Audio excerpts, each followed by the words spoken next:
Kevin Ding joins us here on the Rich Eisen Show from the Bleacher Report. How are you, Kevin? Good, Rich. How are you? So how'd you learn that Phil tweeted in support of your column?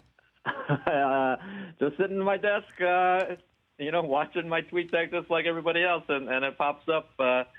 So you never know what Phil's thinking. He's unconventional to say the least. So did you follow him, and it just showed up on your Twitter feed, basically? Yeah. What'd you think?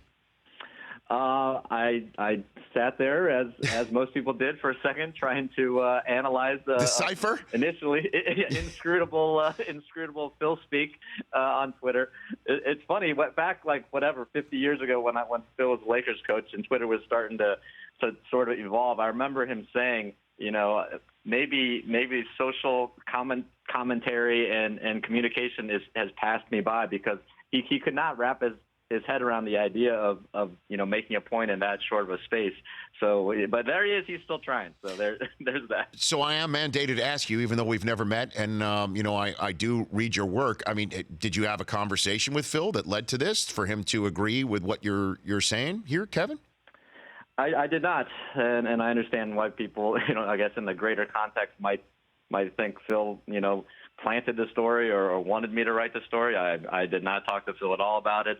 I haven't seen Phil at all since he was in LA for the Lakers-Knicks game. I think that's the only trip he makes on the road because of his physical condition.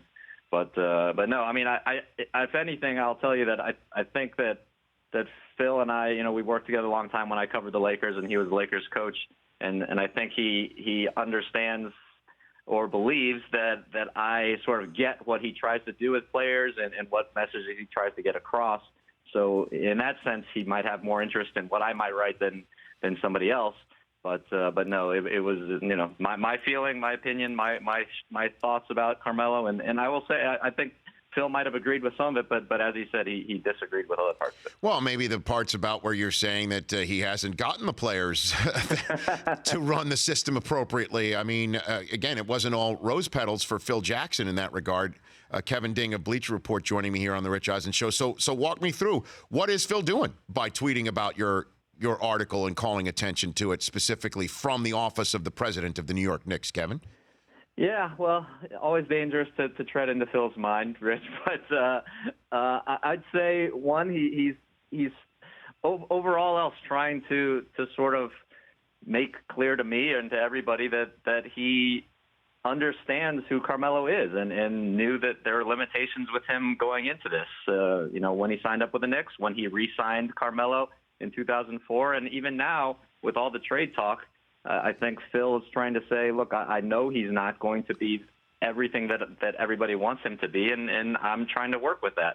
So that unto itself is sort of an endorsement of his faults, and like I said in the column, concerns about Carmelo's will to win and what he will do to put a winning product on the court, not just something that provides him individual success in New York. So that's sort of the thing that I think everybody's gone crazy about, is that Phil acknowledges that. But to me, I think Phil feels like this should be public knowledge by now, that even though we're a society fascinated by scoring, he thinks it should be obvious that there are limits to what Carmelo does well on the court, and especially defensively, for anybody who knows basketball. Yeah, well, I had John Barry on just before you, Kevin, and he said that there are 29 other general managers in the league that would love for the Knicks to run the straight triangle because it's such an ancient, out-of-date offense. Mm-hmm. And I'm wondering if Phil knows that people think that, because he's a wise man, and that he's tweeting this stuff out about your article because he's basically saying it works. It's just the guy that he had to pay all this money to because the world loves scorers is not buying in to what he knows can work. Because look at his 11 rings on that Twitter avatar that he used to tweet out your article, Kevin. Well, yeah, Phil certainly has some ego, as most people who've had a lot of success do.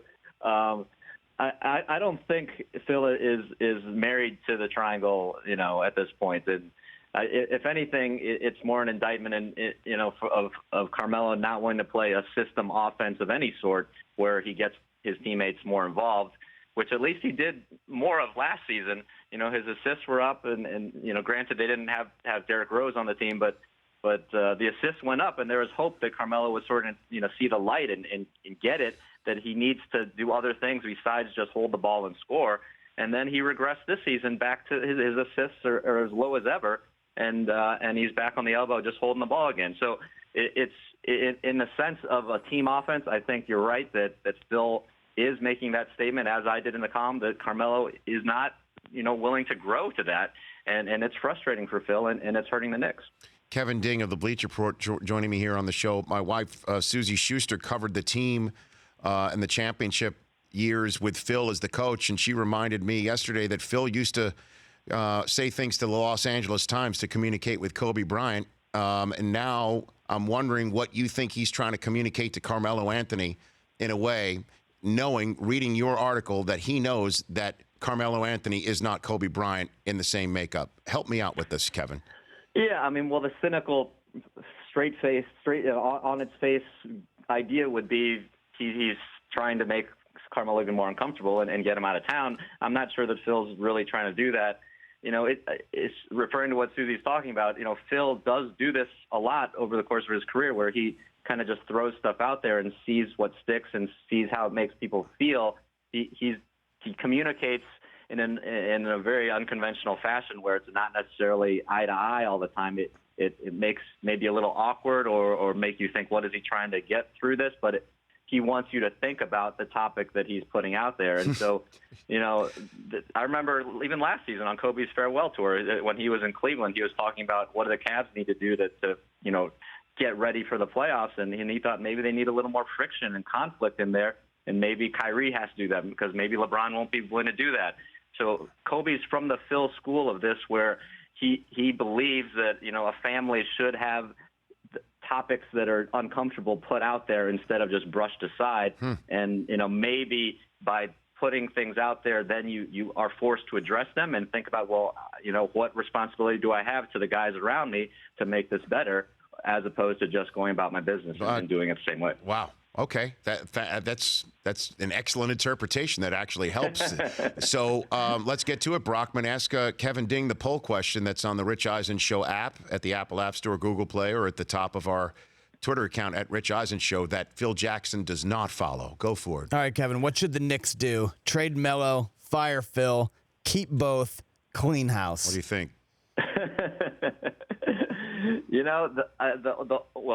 One of those options isn't available to Phil until Carmelo says I'm willing to go.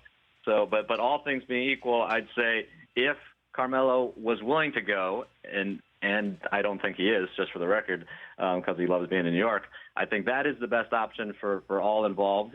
If Carmelo wants to do that, and it might take until the off season for the right deal to manifest. But at this point, Carmelo and Phil are at a place where it's just not good, and maybe Phil can pull a rabbit out of his hat and make this work, but right now it doesn't look too good. Well, all he's got is a unicorn, and that's Porzingis. That's all he's got. That's all it seems that he's got, Kevin.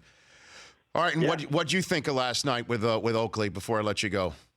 It's funny in a sense also that Phil was down there again, sort of trying to talk Oak down, because that, in a sense, that's sort of been Phil's role in New York, is to protect Dolan from anything that happens, because since Phil has been there, everybody's whipping Phil and killing Phil for everything, and Dolan's just cruising along. So it was funny to me that Phil had to get his hands dirty in that sense too. Kevin, thanks for the time. Appreciate it. All right, Rich, take care. At Kevin Ding on Twitter, or Bleacher's Ding on Phil Jackson's Twitter. The Rich Eisen Show, weekdays at noon Eastern on Audience.